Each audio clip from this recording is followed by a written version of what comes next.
Hello and welcome to part 2 of our analysis of iCAT02. iCAT2 is the second last mock in our All India National Level CAT test series for CAT 2018. In the first part of this analysis, we had a look at the verbal ability section and we saw two aspects. One, that the overall mock iCAT2 was classified as a moderate to tough mock by our faculty, characterized by a verbal section that was on the tougher side. Now, why is this mock called a moderate to tough mock? As you can see, the average difficulty per question has been rated just below 2. What exactly does this mean? Every question is given a difficulty level or LOD from 1 to 3, where 1 corresponds to easy and 3 corresponds to tough. So this number 1.97 is nothing but the average difficulty level of all 100 questions in the overall mock, which is slightly less than 2. But just to give you a perspective, the average difficulty of CAT over the last 3 years has been pegged somewhere between 1.9 to 1.95. So in that sense, this can be classified as a mock which was more or less at par with CAT in terms of its difficulty. However, the individual difficulty of each section may have varied a little compared to what we find in CAT. For instance, we saw that the verbal ability section was reasonably tougher compared to the actual exam. What about the DILR section? So generally the DILR section is the toughest section of CAT. Similarly, in this exam, DILR was the toughest with an average difficulty of 2.16. However, as you can see, we've classified this as a moderate to tough section rather than a tough section because the overall difficulty in CAT is between 2.2 to 2.25. So in that sense, DILR was slightly simpler than what you could come to expect in an actual CAT exam. So how do we analyze the DILR section? Typically we say, and I'll go back to the verbal section and say that there we need to identify the best RCs that I have to attempt. We do that on the basis of the subject matter, the number of questions, the word length and the difficulty level of the questions. Similarly, in DILR, when we look at the passages or when we look at the sets, we observe that the most important factor is the subject matter, as in what area has the question been asked from. Then we look at the difficulty level, and third, we look at the nature of the questions. Are the questions mixed, or are they purely MCQs, or are they numerical entry and MCQ together, etc. There are two major differences with respect to the verbal section. One, the number of questions per set remains constant at 4. And two, as we said, a single set can have a mixture of MCQs and numerical entry questions, unlike an RC where all questions are MCQs. So here, as we said, the standard breakup of the DILR section is where I have 8 sets with 4 questions each, which gives me 32 questions. So typically the most common response or the benchmark figure to clear the cutoff is to try and attempt somewhere close to 4 sets or 16 questions. This is for a standard tough paper. If the paper goes on the easier side, your number of attempts can increase and reach even 19 to 20, which corresponds to 5 sets. If the paper is on the tougher side, this number can go down even to 12 or 13, which is an average of somewhere around 3 sets. So anywhere close to 3 to 5 sets is acceptable. However, the benchmark figure always needs to be the halfway mark, that is 4 sets. So the objective of the analysis of DILR is to try and identify the top 4 sets, more or less the top 4 sets that need to be attempted in the actual exam.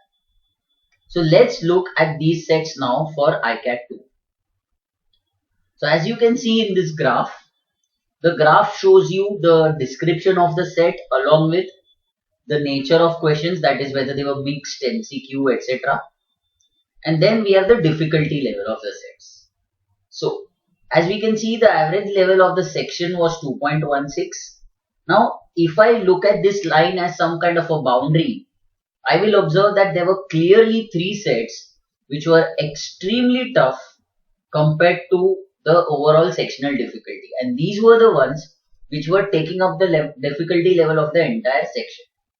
Now, as you can see, these three, another thing that I can inspect is that all three of them were equally spread out. So that really helped me attempt questions rather than being, if all three sets were clustered together right at the beginning or at the end, then it would have become very difficult for me to identify the good sets. Of course, here the other challenge is that if I, let's say, even skip the first one and then do one or two easy sets, I might again go back and get stuck at a tough one. So when I look at these, the sets that were really worth attempting, there was one on food items, on a number of food items, and this is something which was definitely worth attempting because this was completely on the simpler side. Plus, the other good part was that it was a purely numerical entry based set. So, you wouldn't have even lost marks had you attempted questions here. So, definitely a set worth attempting. Then, as you can see, there were two Venn diagrams in this mock. Generally, you might expect one set on Venn diagrams, and that is generally on the tougher side. But here, as you can see, you had a bonus where you had two Venn diagrams. One was on a multiple figure, which typically we do not see in CAT, but we had included here more as a variety. And one was a standard three set Venn. Also, you will observe that both were on the easier side with an average difficulty less than 2. That is less than moderate. So when I have easy to moderate sets, it becomes much easier for me to attempt them. Yes, here the key factor is to be sure about the concepts of when. And I'm saying this specifically for when because a lot of people find when to be on the tougher side and they do not understand the concepts. Considering the importance of Venn diagrams to CAT, this is definitely something that you should prepare well for. In this mock, both these should have been attempted. Then you had two sets which were both mixture of MCQs plus numerical entry. One was a matrix on points and one was on directions that a robot had to follow. If you had time, both of these could be attempted in full. If you did not have time after attempting the first three, you could have attempted as many questions as possible. So on the whole, here this mock was easy enough in terms of question selection, whereby there were clearly three sets which were on the tougher side and should have been skipped, and there were 5 sets which were on the easy to moderate side. So there you had to try and maximize the number of attempts. So if I were to rate the number of good attempts for this mock, I would say anywhere between 4 and 5 sets, and hence I would take the middle figure between the two and say somewhere around 18 to 19 attempts would be a reasonably good performance for this particular mock. Now before we go and see the actual sets, let's have a look at the second graph which shows the actual difficulty level of these questions. So as we can see, here the actual difficulty level is not as important as what we saw in verbal or quant. But having said that, I can still see that the very first set, which was a diagram on the student marks, was definitely all tough questions. So I would have skipped that. Similarly, there was a multiple graph based set on ads, which again I would have skipped because it had only tough questions. Using the same logic, I can see one more set which was a pure MCQ, and that makes it risky because I might start losing marks, which was on knights and knaves or true and false statements. Also, the first 3 questions were tough, then a moderate question, so not something worth trying. Whereas when I look at these other sets, very clearly the numerical logic set on food items, mostly easy. Similarly, these two on when, mostly easy to moderate. When I look at these two sets, observe that technically the difficulty level of both is the same. But the question on robot involves moderate questions all throughout. What that means is, as we'll see, that there is the probability of having a lot of conditional questions. Whereas typically in a matrix, what happens is, if you solve this first question right, everything else starts becoming a cakewalk. So here when I look at this entire set, I would say once you look at the questions, you will realize that these three sets here, the numerical logic on food items and the two sets on Venn diagrams, were definitely worth solving in any sequence. Now, I personally might have started with the food items based set, but that is not necessary. All three of them were so easy that you could have interchanged their sequence and tried them in any order. But definitely these three were the sets that you should have attempted in this mock. Among these two, you could have taken a call based on your comfort level with matrix or these direction based questions. But between them, ideally you should have tried and attempted anywhere close to 6 to 7 questions. So if I were to break up the good attempts, I would say that there were three sets which would have straight away given you the mandatory 12 attempts. And then there were these two sets where based on your comfort zone, you should have tried and maximize your attempts such that you got at least 6 to 7 out of 8 questions in these two sets. So again, just to reiterate, anywhere around 18 questions would have been a good performance. Let's have a look at a few sets. We won't solve the sets. So please note that this is not a solution per se. We'll just have a look at the data given and see whether that helped us try and attempt it or not. So when I look at this first set, it says given below is a box and whisper representation for marks obtained by students of 5 classes. So this by default is an unconventional graph given to you. So the first challenge is to try and read the graph and understand what it says. The values on the x-axis or y-axis, here denote the marks obtained in the exam. So class A, for instance, and then you need to read everything here. Each class had 25 students. A box and whisker diagram represents the median marks. So for instance, the median, this line here, the median marks for class A were 45. In class E, the maximum marks. So here, this represents max, this represents min, this represents median.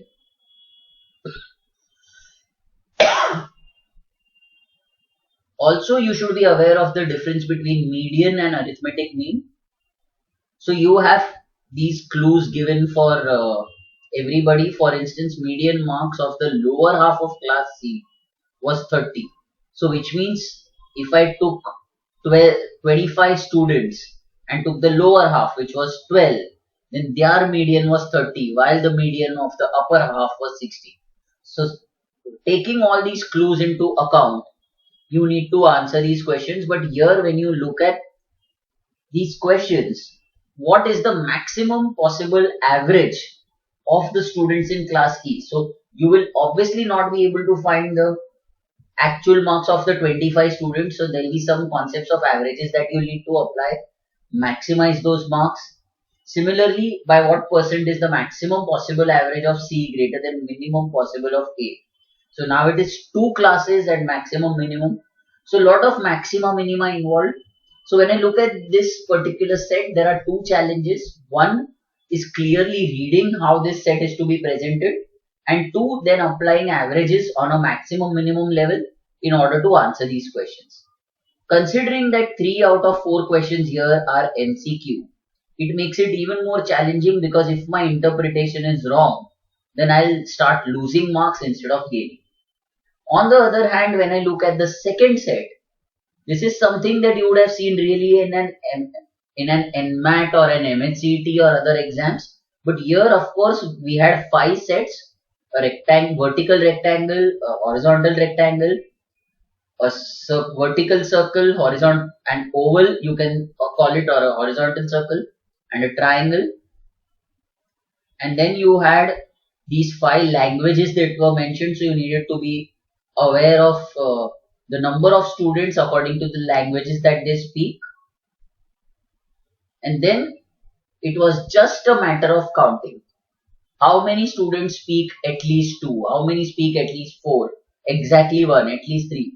So if you were to just label these areas properly and start marking exactly 1, exactly 2, exactly 3, etc., this would become an extremely easy question.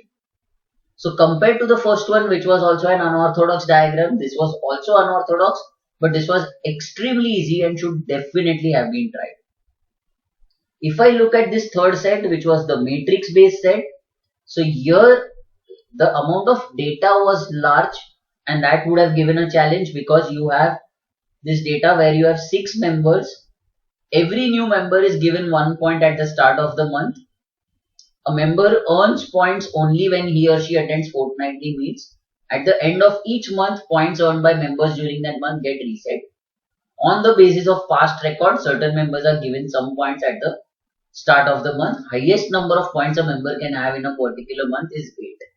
So points are given in integers. So then you have to take all these clues, look at the number of meets, who joined at which point, who attended, etc., and arrive at the number of points for each.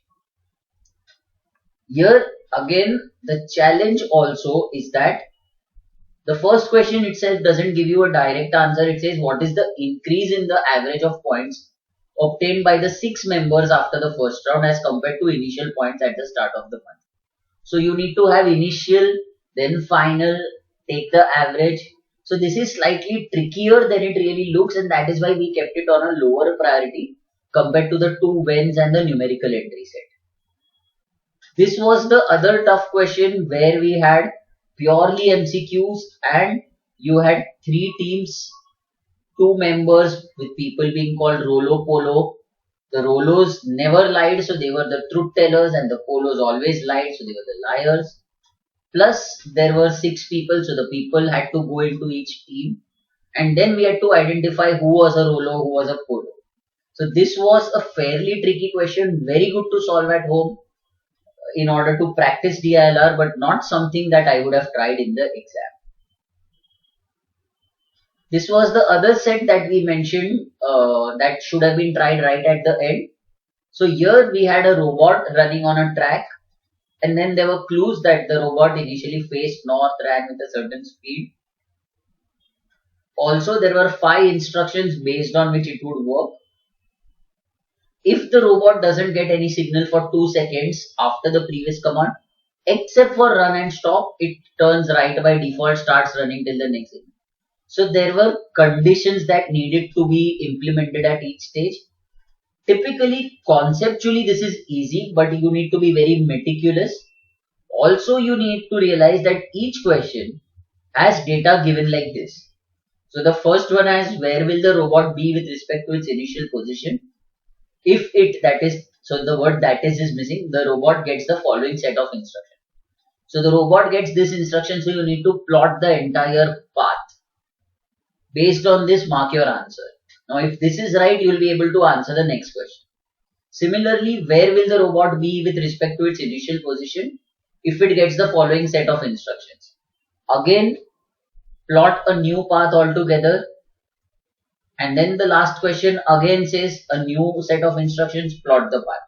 That is why we kept it as the last possible option, because it was conceptually easy but very time consuming and error prone. So even if you were able to do 2-3 questions, it would have been good. Questions 55 to 58 were a typical caselet on numerical logic where you had percentages of items and the cost prices and the selling prices. So here it was pure mathematics really. You could really consider this as a caselet on a combination of percentages and profit loss. So if you're good at arithmetic, this was definitely something worth trying.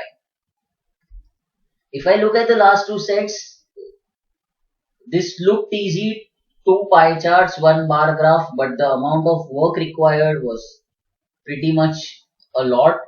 Also, if you can see that the questions really were conditional. So this was more an IFT kind of a set rather than a pure CAT kind of a set, and hence I would not have attempted it in the exam. The final set here was a standard one on 1000 students, 3 areas. So there were some clues, people interested in one field, etc., etc. Though the questions were conditional. If you notice, all the questions start with if. The basic data was so simple that once you made a basic framework or a common Venn diagram, everything could be filled one after the other, and then you could have solved all the questions. So on the whole, if we look at this section, we can say that this was a moderate to tough section with 3 very tough sets which should have been skipped, and 5 other sets where 3 were easy and 2 were slightly challenging. So right selection of the challenging sets would have helped. On the whole, anywhere between 18 to 19 attempts were possible to clear the cutoff. In the third part of this analysis, we will have a look at the quant section. The analysis for all our previous mocks as well as the verbal section is up on our official YouTube channel given in the link here. You can subscribe to our channel by clicking on the link. You can also receive notifications every time a new video is put up by hitting the bell button. Please feel free to put in your comments, feedback or questions on the thread below the video. Keep watching. Thank you and wish you all the very best.